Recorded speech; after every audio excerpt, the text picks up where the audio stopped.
For centuries, it has been well understood that Great Britain's Royal Navy and her roguish band of pirates during the Golden Age of piracy were able to rule the waves in part due to the rum that famously fueled the sailors who explored and conquered the seven seas. But what about their officers, the great explorers whose names echo all throughout the halls of history, halls of which they themselves helped shape? Or for men of such stature, it was gin.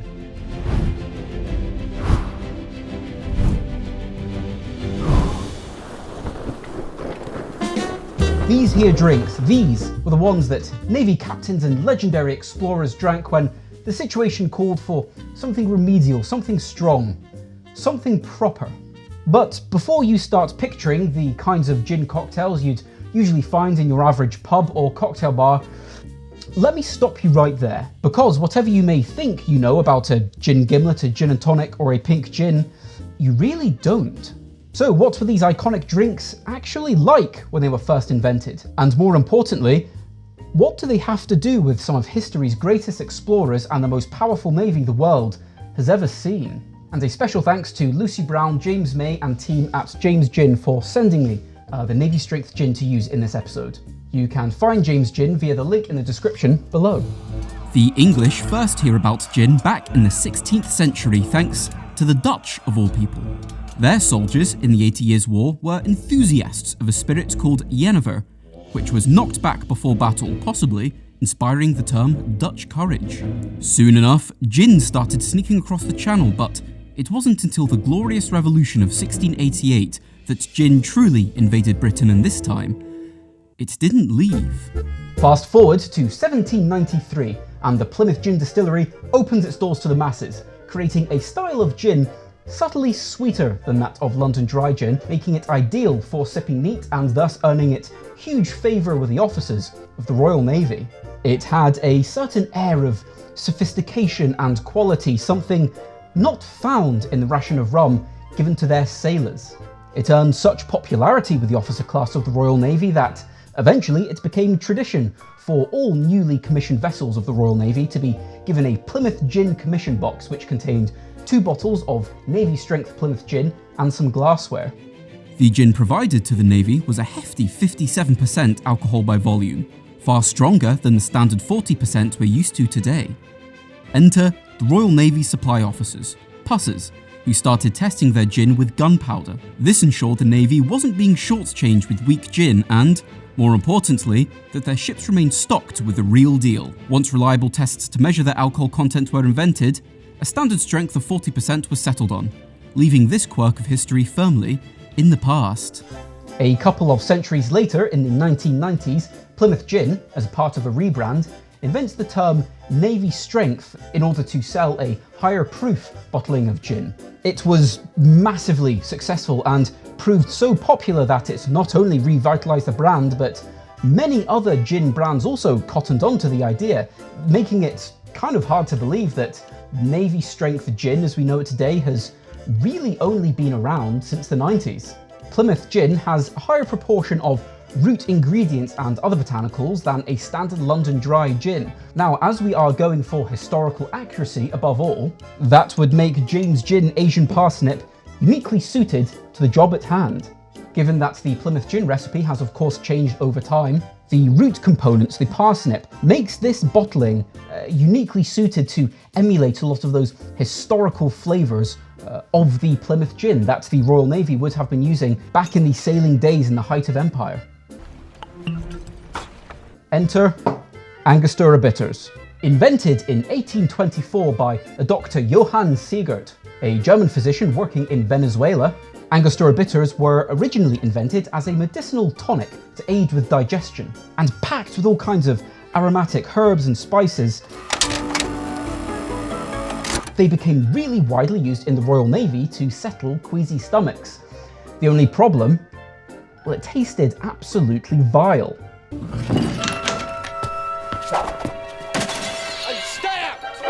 And the same brilliant minds it took to plot out a victory at the Battle of Trafalgar came up with a genius solution. Why not mix it with your ration of gin? The result was a gin that was spicy, strong, but most importantly, drinkable. The gin masked the bitterness of the aromatic bitters, whilst the Angostura added a spicy complexity to what was otherwise a very straightforward spirit to drink. And just like that, pink gin was born. So, pink gin starts off as a practical solution for seasick sailors, but because the British upper classes can't resist nicking a good idea from the Navy, by the 1850s, it's being sipped in posh gentlemen's clubs all across London. So naturally, an argument broke out. Should pink gin be served in with a splash of water to soften the blow, or out, served neat with just gin and bitters the way that a sailor might? This is a very simple cocktail, and I'm going to be making one in the same style that you might find in one of these gentlemen's clubs in London. Basically, that means I've got access to ice and citrus that has not yet spoiled. We are going to need 2 ounces of our James Gin Navy Strength Gin.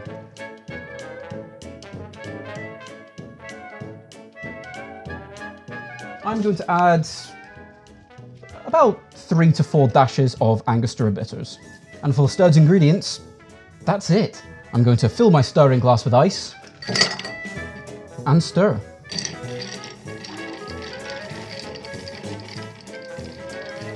I'm going to take a beautiful, dainty little coupe, grab a strainer and strain.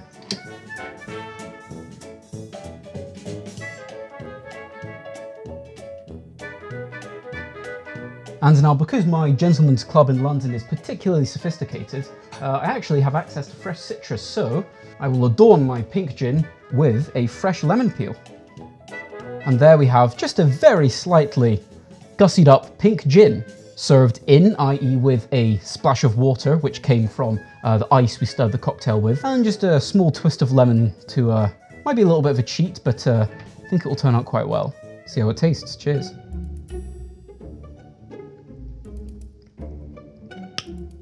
Whoa, that's strong. Woo! Whoa.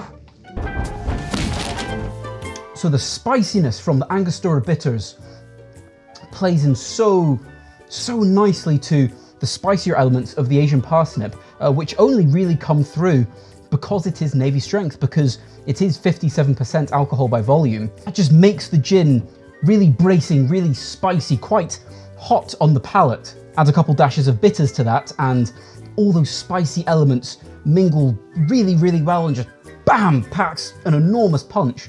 The lemon peel adds a nice bit of brightness to that otherwise you might miss, to be honest. That is bracingly dry.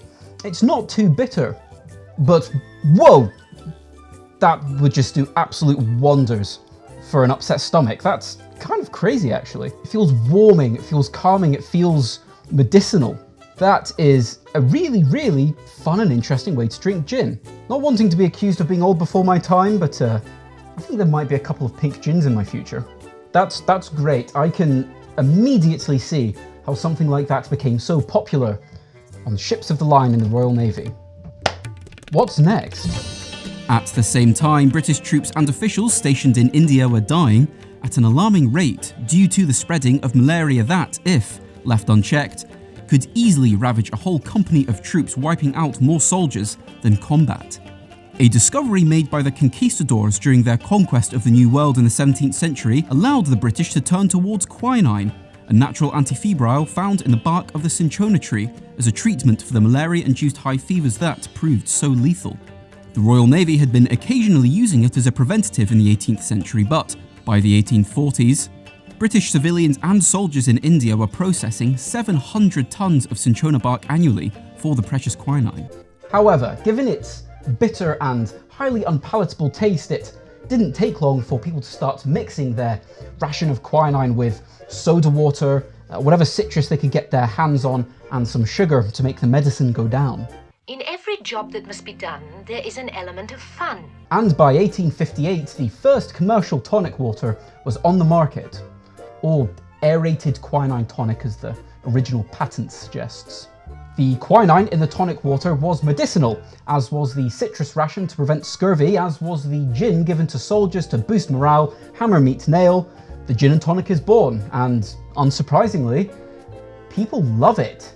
And in 1968, the first known reference to a gin and tonic as a bar cocktail appeared in the Anglo-Indian Oriental Sporting magazine. So what I've got here is some homemade tonic syrup.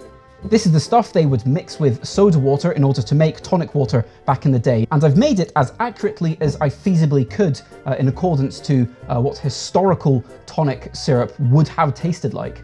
As more historically accurate tonic water would have had a far greater concentration of quinine in it, making it more bitter. It also wouldn't have had artificial stabilizers, artificial sweeteners, or citric acid. This is just made by boiling up some ground down cinchona bark, grated lemon and lime zest, and some water. And strained mixed with sugar, and there we have it, period accurate tonic. Let's make a gin and tonic with it. We again are going to need 50 milliliters or a double measure of our Navy strength gin. We are going to need 25 milliliters or a single measure of tonic syrup.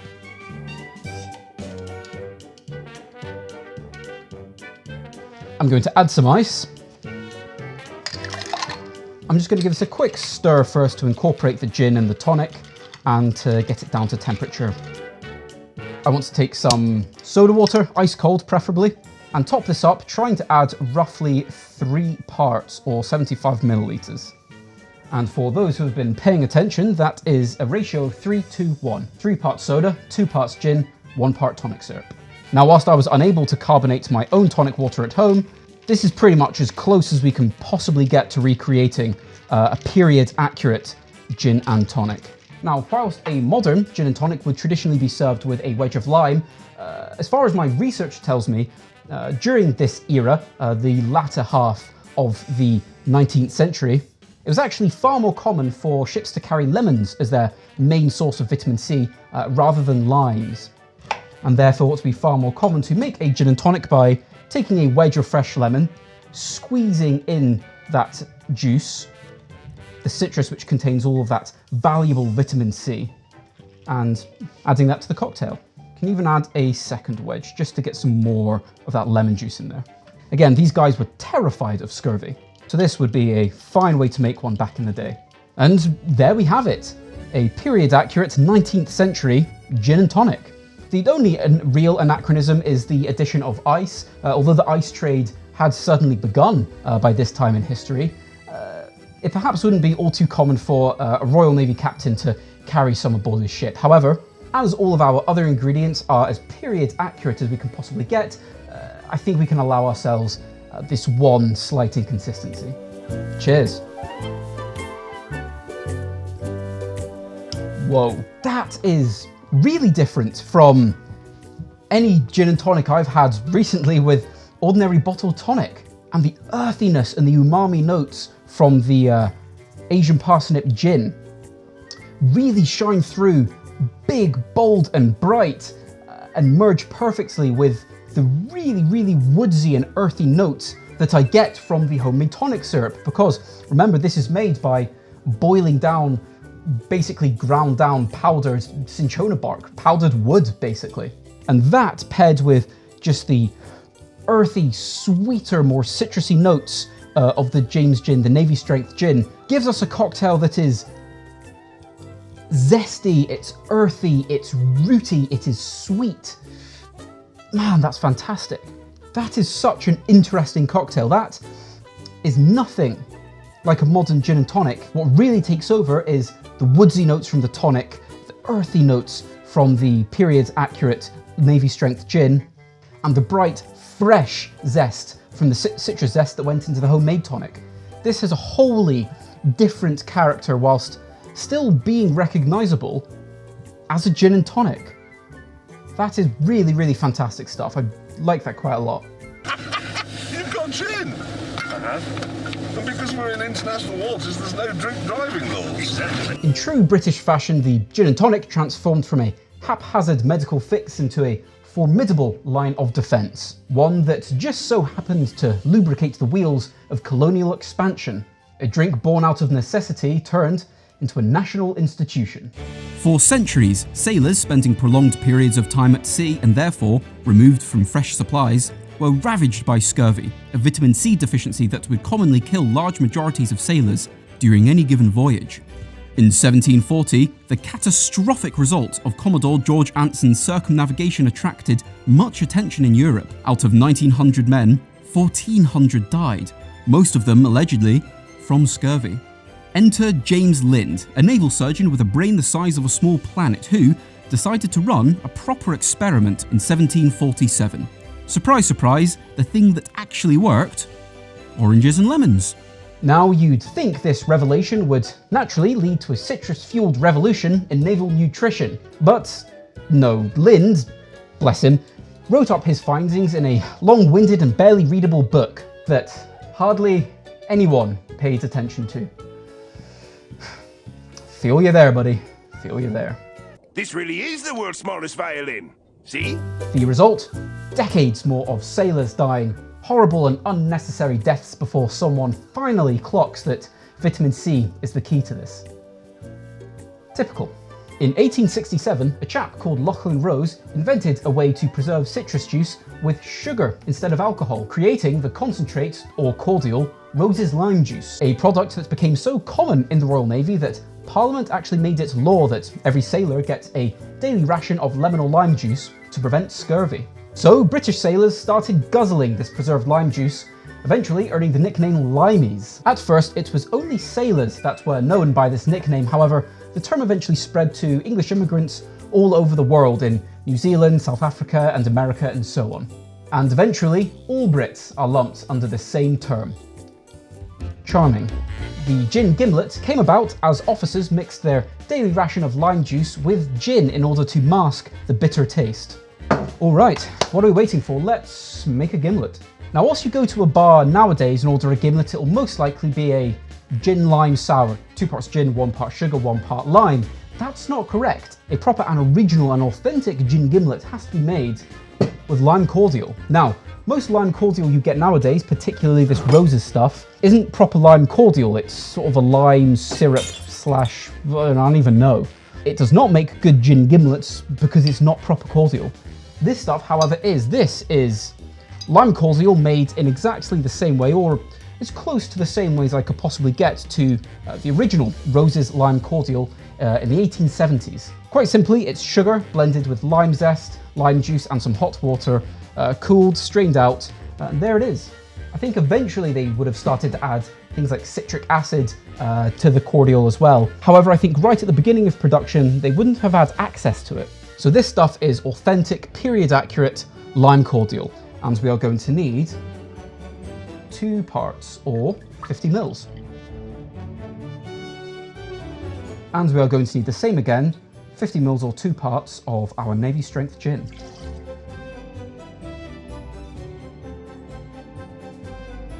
Now, unlike a traditional sour, this is stirred, not shaken. That's because we don't need to really aerate or introduce fresh citrus elements. It's already preserved, blended in the cordial. So we're going to add some ice. Again, a slightly apocryphal addition to the recipe, this ice. However, officers aboard these Royal Naval vessels could have added water, a splash of water to dilute it. We are simply doing the same, however, we are just adding it via melting ice. Again, the rest of the ingredients are very period accurate, so again, I think we can allow ourselves this one slight discrepancy. Let's take a suitably regal looking coupe and strain in our cocktail. Beautiful velvety colour and texture, whoa. Now, yes, I know that the officers aboard these Royal Naval vessels aren't going to be garnishing their cocktails, but I can, so I will. Just something simple, something nice for the camera. Keep your hair on. And there we have it, a period accurate, or mostly period accurate, gin gimlet. Made with authentic lime cordial that could have been found in that era in the late 19th century, and some similarly period accurate Navy strength gin. Let's see how we did, cheers. Whoa, that is lovely. That is so refreshing. That takes on a wholly different character to any other gin gimlet I've had made with fresh lime juice and simple syrup shaken. That is very, very different. Obviously being stirred, the texture is very different, a lot silkier, a lot smoother, far less aerated. This has a lot more bracing, a lot more of a bitter taste to it, but not unpleasantly bitter. Just bitterness that comes from the oils naturally found in citrus peels. Paired with the heat, the strength of that Navy strength gin with those earthy, more woodsy umami notes, pulls all of the brighter, more stringent elements that you might find in that cordial back into balance in the same way that those same elements also balance out some of the stronger elements of the Navy strength gin. That is a brilliant, brilliant cocktail. That's absolutely fantastic and just a whole different vibe to that of, like I say, any other gin gimlet I've had, shaken or otherwise. And made with modern roses lime cordial, this would be nowhere near the same in terms of flavour profile. This has its whole own character. This is really, really brilliant stuff. And this Navy strength gin is doing such an enormous job in bringing all these flavours into harmony with each other. But this, with the period accurate ingredients, feels almost like a stroke of genius. It generates gravity. That is absolutely brilliant. I love that so much. So there we have it. 3 absolutely iconic gin cocktails that live on in one form or another right into the modern day.